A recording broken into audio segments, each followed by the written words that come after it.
오늘 우리에게 주시는 하나님 말씀은 야고보서 3장 1절부터 12절까지의 말씀입니다. 야고보서 3장 1절부터 12절까지의 말씀 교독하겠습니다. 내 형제들아, 너희는 선생된 우리가 더 큰 심판을 받을 줄 알고 선생이 많이 되지 말라. 우리가 다 실수가 많으니 만일 말에 실수가 없는 자라면 곧 온전한 사람이라 능히 온몸도 굴레 씌우리라. 우리가 말들의 입에 재갈 물리는 것은 우리에게 순종하게 하려고 그 온몸을 제어하는 것이라. 또 배를 보라. 그렇게 크고 광풍에 밀려가는 것들을 지극히 작은 키로서 사공의 뜻대로 운행하나니 이와 같이 혀도 작은 지체로 돼 큰 것을 자랑하도다. 보라, 얼마나 작은 불이 얼마나 많은 나무를 태우는가. 혀는 곧 불이요 불의의 세계라. 혀는 우리 지체 중에서 온몸을 더럽히고 삶의 수레바퀴를 불사르나니 그 사르는 것이 지옥불에서 나느니라. 여러 종류의 짐승과 새와 벌레와 바다의 생물은 다 사람이 길들일 수 있고 길들여 왔거니와 혀는 능히 길들일 사람이 없나니 쉬지 아니하는 악이요 죽이는 독이 가득한 것이라. 이것으로 우리가 주 아버지를 찬송하고 또 이것으로 하나님의 형상대로 지음을 받은 사람을 저주하나니 한 입에서 찬송과 저주가 나오는도다. 내 형제들아, 이것이 마땅하지 아니하니라. 샘이 한 구멍으로 어찌 단물과 쓴물을 내겠느냐. 내 형제들아, 어찌 무화과 나무가 감람 열매를 포도나무가 무화과를 맺겠느냐. 이와 같이 짠물이 단물을 내지 못하느니라. 아멘. 장터 푸주간에 고기를 파는 최상필이라는 백정이 있었습니다. 나이 많은 백정입니다. 하루는 양반 두 사람이 찾아와서 고기를 사겠다는 것입니다. 한 양반이 백정에게 말합니다. 상필아, 쇠고기 2근만 가져오거라. 백정은 아무 말 없이 고기를 잘라다 주었습니다. 함께 온 다른 양반은 자기보다 한참 나이가 많은 사람에게 아무리 백정이라도 말을 함부로 할 수가 없어서 점잖게 말합니다. 최서방, 여기 고기 2근만 갖다 주시게. 그랬더니 백정이 아무 말 없이 고기를 잘라다 가져다 주었습니다. 근데 먼저 산 양반의 고기보다 2배나 많았던 것입니다. 먼저 고기를 산 양반이 화가 잔뜩 나가지고 소리를 질렀습니다. 내 이놈, 너 눈깔도 없냐? 같은 고기 2근인데 어떻게 이렇게 배나 차이가 나느냐? 그랬더니 백정이 대답했습니다. 예, 나으리, 나리 고기는 상필이가 자른 것이고 이 나리 고기는 최소방이 자른 것이기 때문입니다. 말만 잘하면 고기를 갑절이나 더 먹을 수 있습니다. 오늘 사도 야고보는 말이 바뀌면 고기 양이 바뀌는 정도가 아니라 말이 바뀌면 삶이 바뀐다고 우리에게 가르쳐주고 있습니다. 야고보서 2장이 야고보서의 3가지 주제들 가운데 물질과 연관된 확장된 진술이었다면 3장 1절부터 4장 2절까지는 지혜와 관련된 확장 진술입니다. 그리고 4장 13절부터 5장 18절까지는 시험과 관계된 확장 진술이 될 것입니다. 야고보는 앞서 1장 19절에서 내 사랑하는 형제들아, 너희가 알지니 사람마다 듣기는 속히하고 말하기는 더디하며 성내기도 더디하라 라고 가르쳤습니다.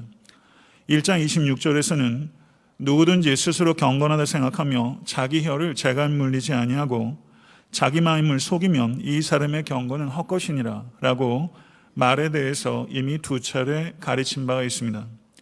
오늘 본 말씀은 혀를 다스리는 것의 중요성에 대해서 보다 상세하게 심화된 가르침을 주고 있는 부분이다 라고 이해할 수가 있는 것입니다. 오늘 본 말씀은 5부분으로 나누어집니다. 첫 번째 부분은 3장 1절부터 2절 상반절까지입니다.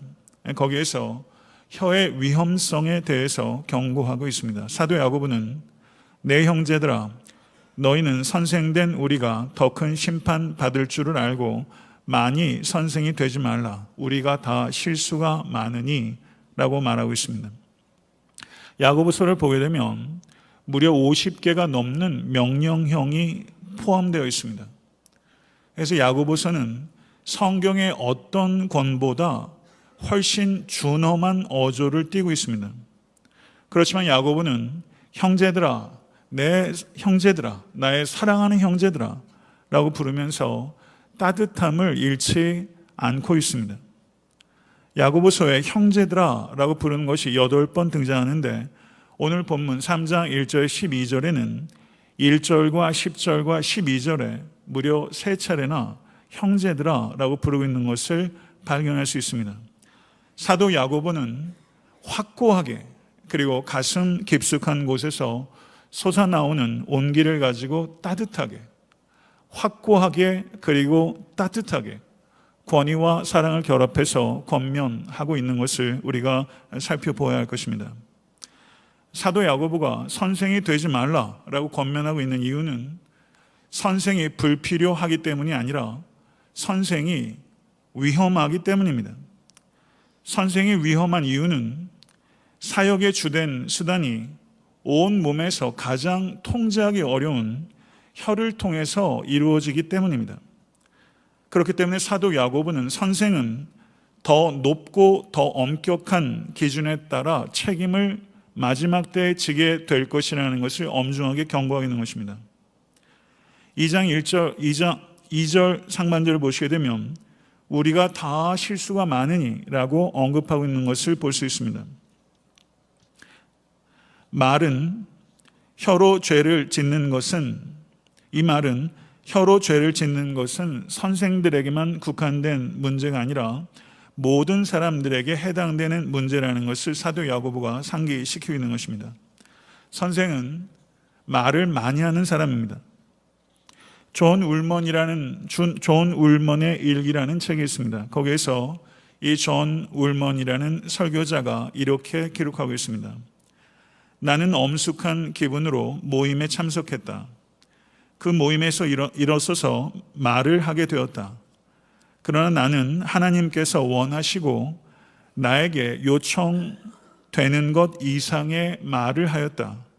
그리고 몇 주간 아무 빛도 없는 마음의 고통을 겪었다. 몇 주간의 고통 끝에 하나님께서 자비를 베푸시고 위로의 성령을 보내주셨다.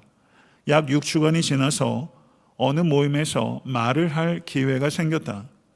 나는 약간의 말을 하였다. 그 결과 마음의 평화가 찾아왔다. 이렇게 언급하고 있어요. 이 존 울먼은 18세기의 유명한 설교자입니다. 저에게도 말을 많이 했을 때 찾아오는 고통이 있을 때가 있어요. 설교자도 약간의 말을 하였다. 그 결과 마음의 평화가 찾아왔다. 이것은 매우 중요한 이야기로 생각합니다. 성도 여러분, 잘 아시는 잠언 10장 19절을 보시게 되면 말이 많으면 허물을 면케 어려우나 그 입술을 제어하는 자는 지혜가 있느니라 라고 말씀합니다.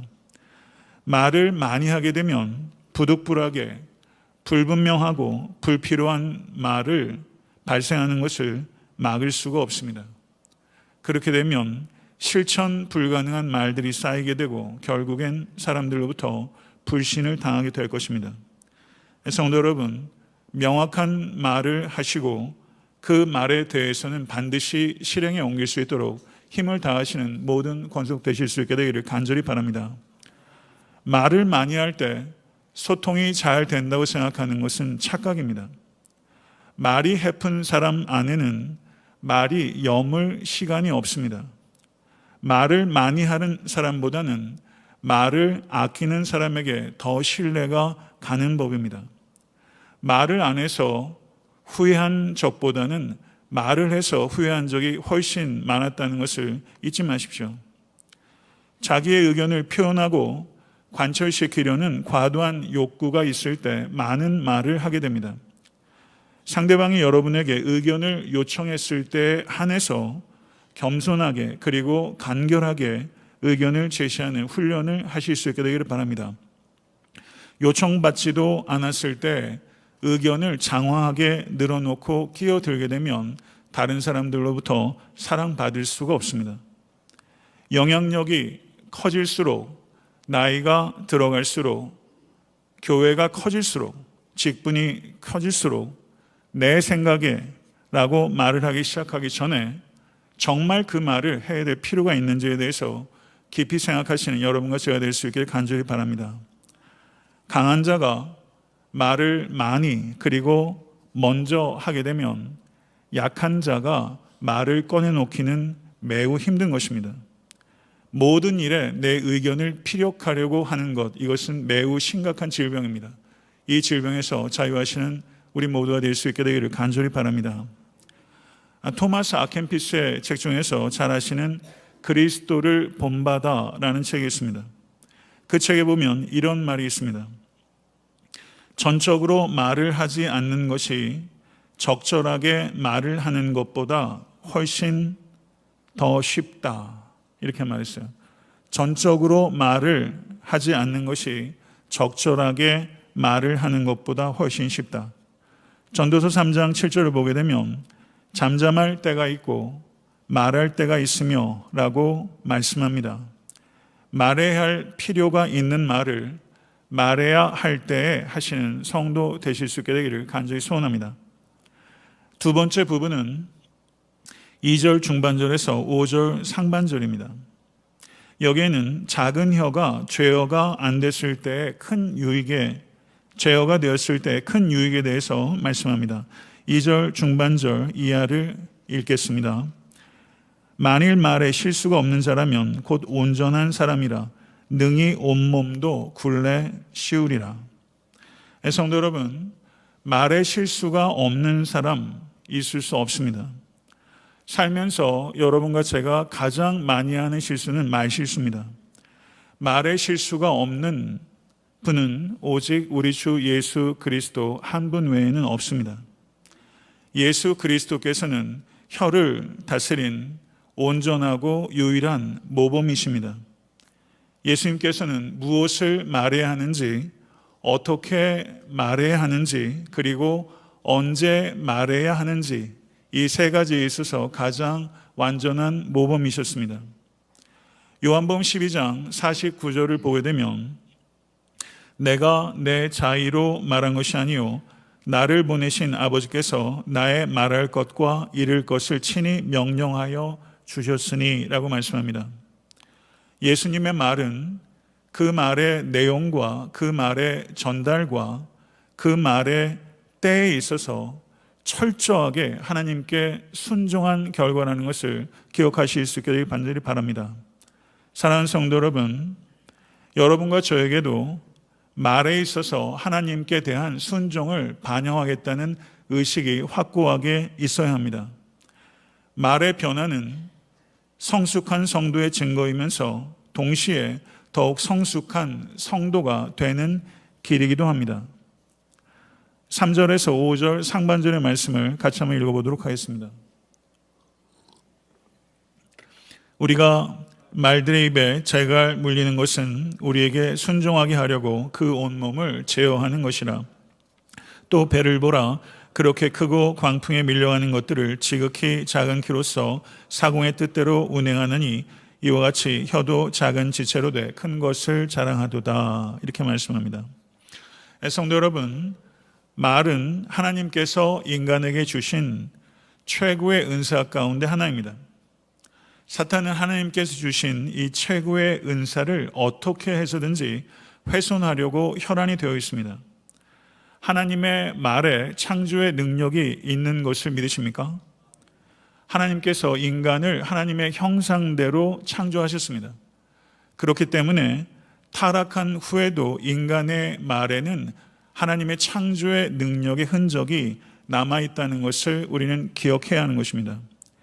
작은 재갈이 큰 말의 방향을 통제할 수 있고 작은 키가 큰 배의 방향을 통제할 수 있는 것처럼 새치밖에 안 되는 여러분과 저의 혀가 인생의 방향을 결정할 수 있는 큰 능력이 있다고 사도 야고보는 우리에게 분명하게 말하고 있는 것입니다.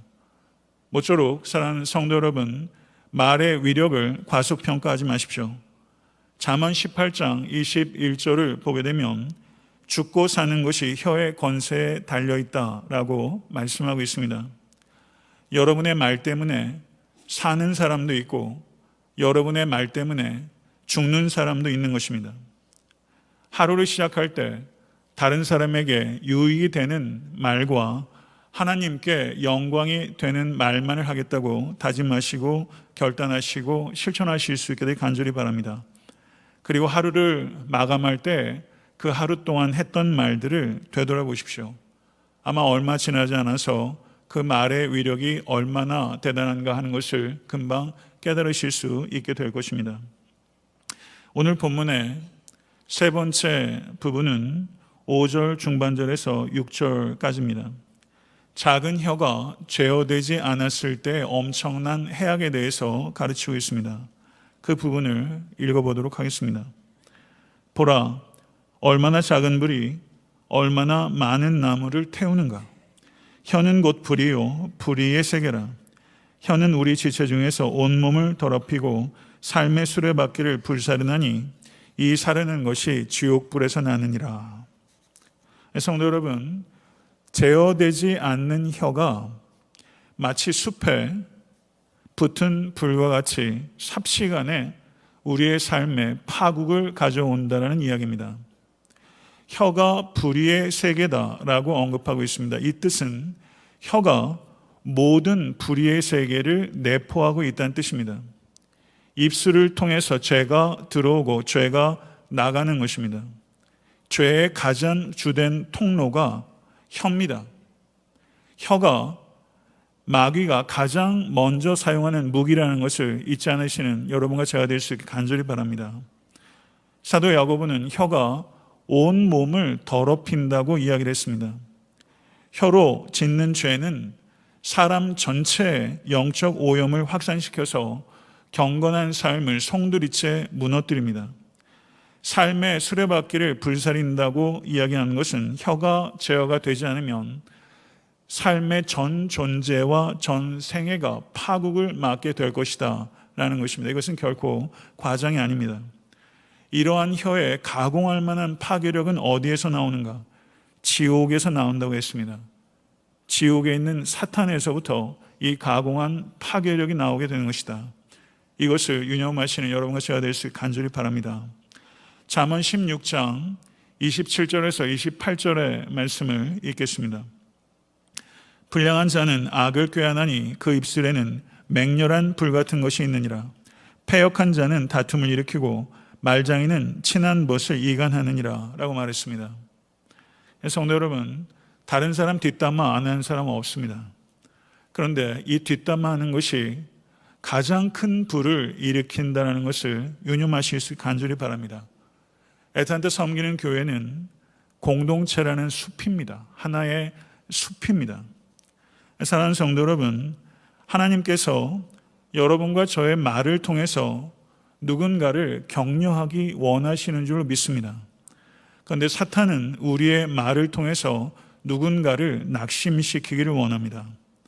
수근거리는 것은 인격적으로 다른 사람을 죽이는 살인행위입니다. 어떤 사람의 평판을 파괴하는 것은 살인행위라는 것을 기억하실 수 있게 되기를 바랍니다. 사탄이 여러분의 입을 사용하도록 허용하는 것, 이것은 매우 심각한 죄악입니다. 부정확하고 편향되어 있고 불필요한 말로 공동체라는 숲에 불을 붙이지 않으시는 여러분과 제가 될 수 있게 되기를 간절히 바랍니다. 네 번째 부분은 7절에서 8절까지입니다. 여기에는 혀를 제어하는 것이 얼마나 어려운지를 설명하고 있습니다. 7절과 8절의 말씀을 같이 한번 읽어보도록 하겠습니다. 여러 종류의 짐승과 새며 벌레와 바다의 생물은 다 사람이 길들일 수 있고 길들여 왔거니와 혀는 능히 길들일 사람이 없으니 쉬지 아니하는 악이요 죽이는 독이 가득한 것이라 이렇게 말했어요. 이 말씀을 보게 되면 창세기 1장이 생각나실 거예요. 거기에 하나님께서 창조하신 이 생명체들에 대한 언급이 있을 때 이와 같이 분류했어요. 사도 야고보는 분명히 창세기 1장을 염두에 뒀을 겁니다. 성도 여러분, 하나님께서 인간을 하나님의 형상대로 지으시고 이 땅에 있는 생명체들을 다스릴 수 있는 권세를 주셨습니다. 믿으십니까? 그래서 이름을 지으실 수 있도록 했어요. 피조 세계를 다스릴 수 있는 엄청난 권세를 하나님께서 인간에게 주셨어요. 이 권세로 동물과 여러 바다 생물과 심지어 새와 벌레들도 길들일 수 있는데 이 권세로 내 혀는 다스리기가 어렵다. 이 이야기를 지금 하고 있는 거예요. 자기 혀를 다스리는 게 너무 어려운 거예요.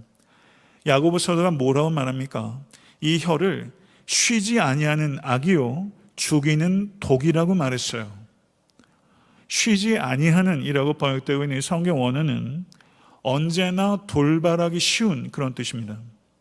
성도 여러분, 깊이 생각해 보세요. 틀린 말, 악한 말, 난폭한 말, 악입니다. 사람을 실족해 해요.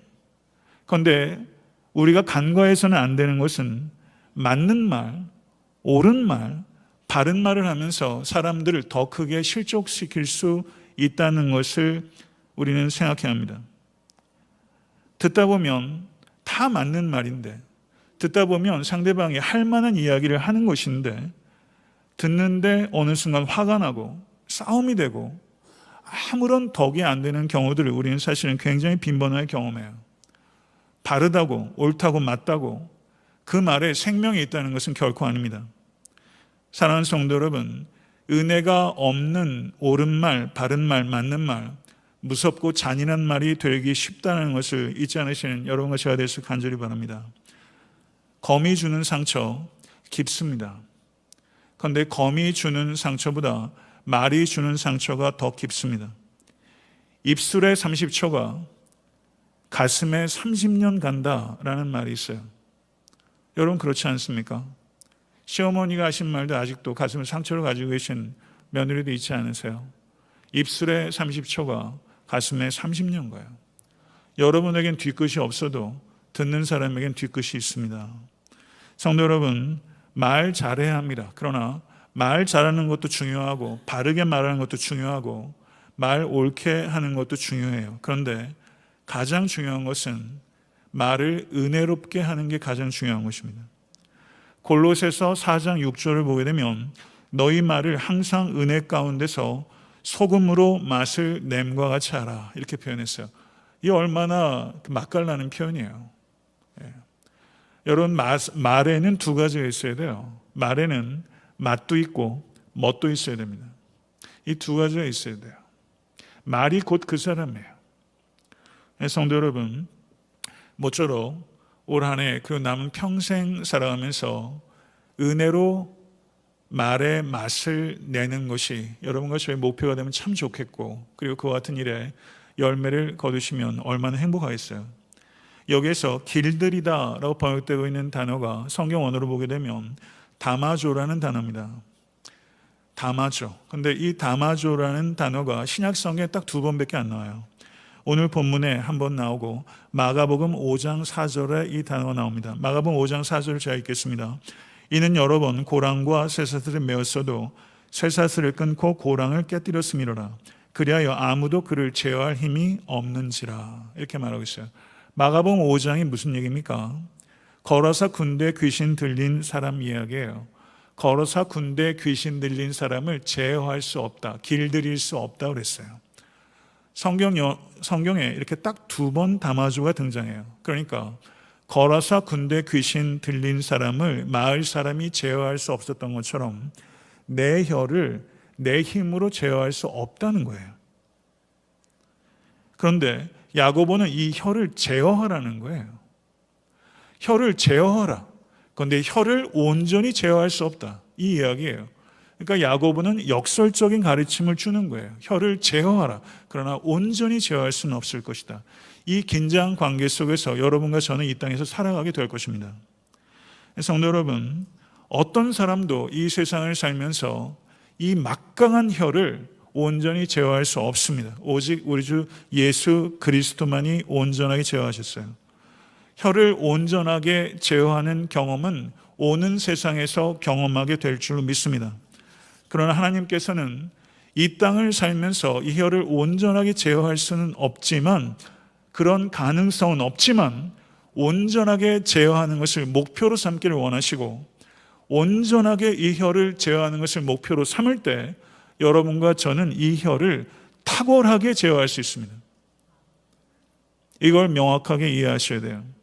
온전하게 혀를 제어하는 것은 이 땅에서는 가능하지 않아요. 그러나 그것을 목표로 삼기를 원하시고 그거를 목표로 삼고 나아갈 때 이 혀를 탁월하게 제어할 수 있다. 그러면 혀를 어떻게 탁월하게 제어할 수 있는가? 두 가지가 있습니다. 첫째, 하나님께 기도해야 합니다. 시편 141편 3절을 보게 되면 여호와여 내 입에 파수꾼을 세우시고 내 입술의 문을 지키소서라고 다윗이 간절히 기도했어요. 그러나 다윗은 기도만 하지 않았습니다. 시편 17편 3절을 보게 되면 내가 결심하고 입으로 범죄하지 아니하리이다. 시편 39편 1절을 보게 되면 내가 내 입에 재갈을 먹이리라 라고 말하면서 다윗은 기도만 하지 않았고 굳은 결심을 했고 그것을 삶 속에서 실천했습니다. 혀를 탁월하게 제어하기 위해서는 하나님께 기도하지 않고 도달할 수 없습니다. 하나님의 도우심이 필요합니다. 그렇지만 내 혀를 재갈을 먹이는 나의 훈련이 없으면 이루어질 수 없는 목표입니다. 하나님께 기도하고 의지하는 것과 내 혀를 스스로 훈련시키는 것, 이 두 가지가 결합될 때 탁월한 혀를 갖게 될 것이고 탁월한 혀를 갖게 된 결과는 탁월한 삶으로 열매 맺게 될 줄로 믿습니다. 9절에서 12절의 말씀을 보게 되면 혀의 위험성에 가장 노출된 사람이 선생이다. 그리고 우리 모두가 다 그 위험에서 예외가 아니다. 그렇게 얘기했어요. 그리고 혀의 위험성의 절정이 무엇인가 라고 얘기하면서 9절부터 12절에 이중성에 대해서 이야기를 합니다. 9절부터 12절을 같이 한번 읽어보도록 하겠습니다. 이것으로 우리가 주 아버지를 찬송하고 또 이것으로 아버지의 형상대로 지음을 받은 사람을 저주하나니 한 입으로 찬송과 저주가 나는도다. 내 형제들아 이것이 마땅하지 아니하니라. 샘이 한 구멍으로 어찌 단물과 쓴물을 내겠느냐. 내 형제들아 어찌 무화과 나무가 감람 열매를 포도나무가 무화과를 맺겠느냐. 이와 같이 짠물이 단물을 내지 못하느니라.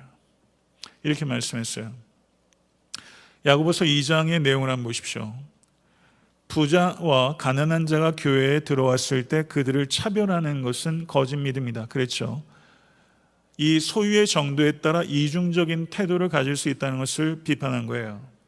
그 다음에 지난주에 강의한 내용은 말만 하고 행함이 없는 이중적 태도는 거짓 믿음이다 라고 말한 것입니다. 이중적 태도를 다채로운 방식으로 사도 야고보가 성경적 관점을 얘기해 왔어요. 그리고 오늘 본문에서 이 혀가 가지고 있는 이중성에 대해서 사도 야고보가 이야기하고 있습니다. 인간의 말 중에서 가장 높고 가장 순결하고 가장 고귀한 언어는 찬양입니다. 반면에 가장 낮고 가장 불순하고 가장 비천한 언어는 저주입니다. 이 찬양과 이 저주가 한 입에서 나오는 것은 마땅하지 않다. 그 이유는 샘이 한 물에서 단물과 쓴물을 내는 것이 불가능한 것처럼 무화과 나무가 감람 열매를 내고 포도나무가 무화과 열매를 맺는 것이 불가능한 것과 같은 것이다. 성도 여러분, 여러분의 입에서 찬송과 저주가 나오고 있다면 성도 여러분, 그것은 불가능한 것입니다. 성도 여러분, 여러분의 혀는 일관됩니까? 제 혀는 일관됩니까? 목회자의 혀도 일관될 수 없습니다. 제가 이 땅을 살면서 제 혀는 온전한 일관됨을 이루지 못할 것입니다. 그러나 성도 여러분, 잊지 마십시오. 여러분과 저는 일관되게 하나님의 자녀인 줄로 믿습니다. 우리의 혀는 일관되지 않지만 우리의 신분은 일관됩니다. 우리는 완전히 새로운 존재는 아닙니다.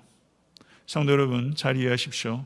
그러나 진정으로 새로운 존재입니다. 그리고 예수께서 이 땅에 오실 때 예수 그리스도의 온전함을 잊게 될 줄 믿습니다. 우리가 이 땅을 사는 동안 우리는 온전히 일관될 수 없습니다. 그러나 우리는 진정으로 새로워진 존재로서 일관되어지기 위해서 성령님을 의지하고 스스로 자신의 혀에 재갈을 물리는 훈련을 지속적으로 해야 되는 줄로 믿습니다. 아멘. 한 입에서 찬송과 저주가 나오는 것, 한 입에서 욕설과 존경의 말이 나오는 것, 한 입에서 평화의 이야기와 다툼의 이야기가 나오는 것, 한 입에서 진리와 위선이 나오는 것, 이 양극단의 말이 나오는 것, 부끄러워하십시오. 성도 여러분, 이런 우스운 말이 있어요. 교회 안에선 주여 주여 하다가 교회 문만 열고 나가면 죽여 죽여 한다는 거예요. 세상 사람들이 더 잘 알아요. 교회에선 주여 주여 하고 문만 열고 나가면 죽여 죽여 하는 거죠. 이게 우스갯소리만 됩니까? 우리는 안 그래요.